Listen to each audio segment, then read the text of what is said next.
Hello, this is Mark Denham, radio presenter, audio producer, podcaster, and voiceover artist. You may be looking at the screen saying that's not Adobe Audition, and you're right, it's Adobe Premiere Pro, because today in our final look at compression, we are looking at compression for video, because video often contains audio too, so therefore you may want to be applying processing to that. Now, in terms of your compression here, you have two very, very different compressions, all right?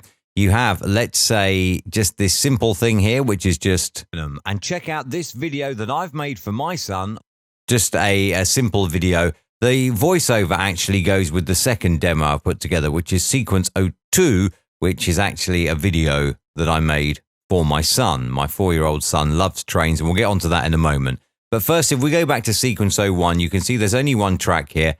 How do you add compression to it? Well, if you search here, you can search for the single band compressor. You can use the multi-band compressor. Or when I'm working with video, I just use the dynamics effect because it is easy to set up. So you drag dynamics onto your clip, and up here in the window, in the source window, you can see custom setup, and there you go. Your noise gate, your compressor, your expander, and your limiter.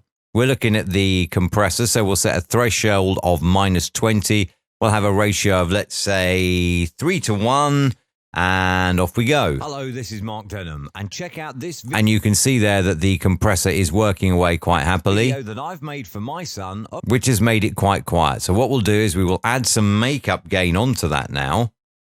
Hello, this is Mark Denham, and we are way over. We'll just turn on the limiter. Hello, this is Mark Denham, and check out this. Now, that's too high. How do I know that's too high? That limiter light should just be flickering on the peaks. It is flat out. Hello, this is Mark Denham, and check out this video that I've made for my son of trains. So we'll drop that now and try again. Hello, this is Mark Denham, and check out this video that I've made for my son of trains. Now, if you were just doing a simple video with perhaps a slideshow, or maybe just one like the Audio Journey that only has the one track, then you would be okay to just do it like that. Mix it down, and that is your render it out, even because we're in Premiere Pro, aren't we? Render it out rather than mix it down. Render it out, and that's your video done. But you may also have, I'm going to get rid of that. You may also have something that's a little more complex here, and here you can see we have video and video audio. We have that voiceover, and we have background music, and we've made this. Hello, this is Mark Denham, and check out this video that I've made for my son of trains.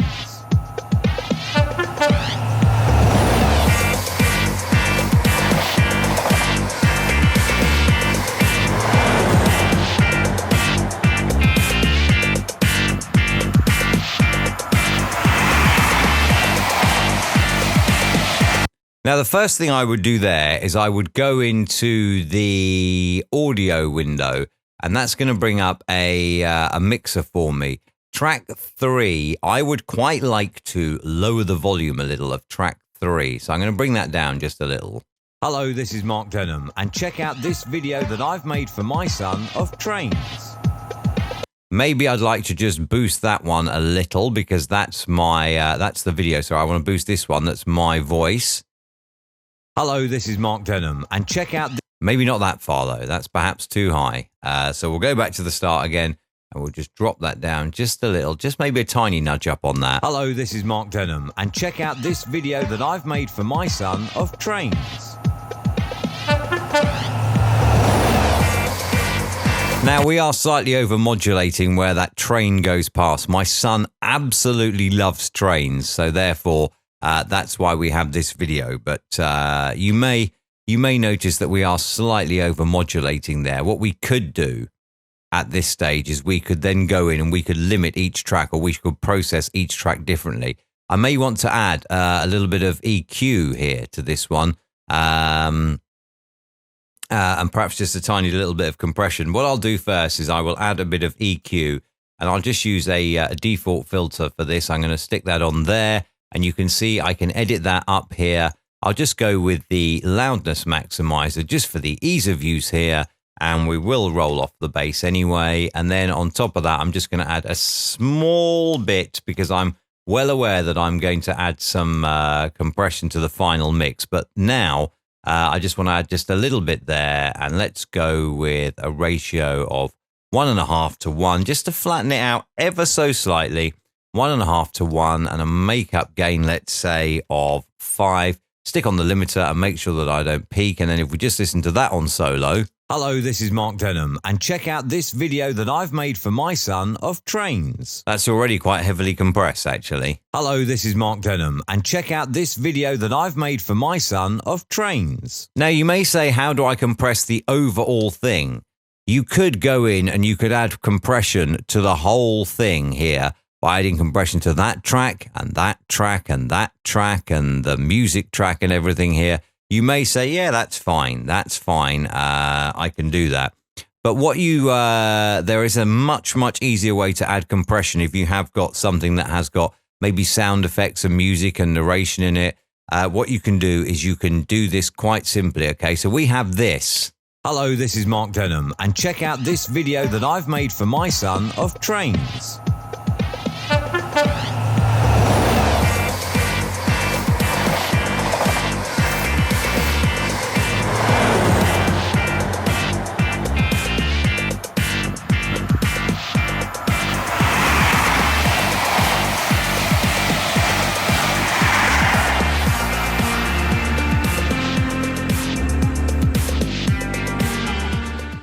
There you go. Simple video. My son absolutely loved those trains before they retired, and that's why I videoed them for him. Now, you may want to create a bit of compression that affects your entire mix. What's the easiest way to do that? If you go to File, New Sequence, make sure you use the same sequence as you are actually working in, and then you have a blank sequence here. Go back now to your project window and then drag in the entire sequence, and you'll see now that that has come in as one line. Hello, this is Mark Denham, and check out this video that I've made for my son of trains. Now, why would I have done that? Well, because I can now drag onto there the dynamics effect, and now whatever I do affects my voice, it affects the train video, and it affects the background music, because we are just treating this now as one audio track. So if I go in here now and set this up, I might want to add, let's say, compression of 3 to 1. Then I might want to add a little bit of makeup gain to that, and I might want to put the limiter on just to make sure I don't exceed 0 dB. Hello, this is Mark Denham, and check out this video that I've made for my son of trains.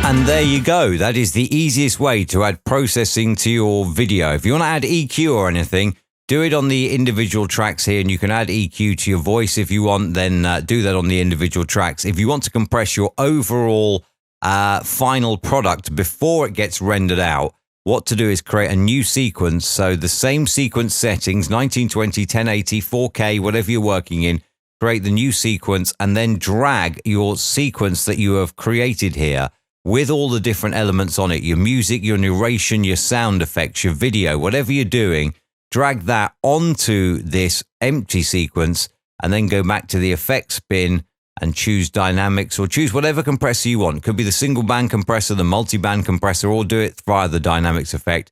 Drag it onto one line, and then whatever you do affects the entire audio in that sequence. That's the easiest way to do it, because then you have compressed the entire audio of your final mix down, and then you can render that out, and that's your video done and all compressed. So there you go. I hope that was of help to you if you are somebody that works with video.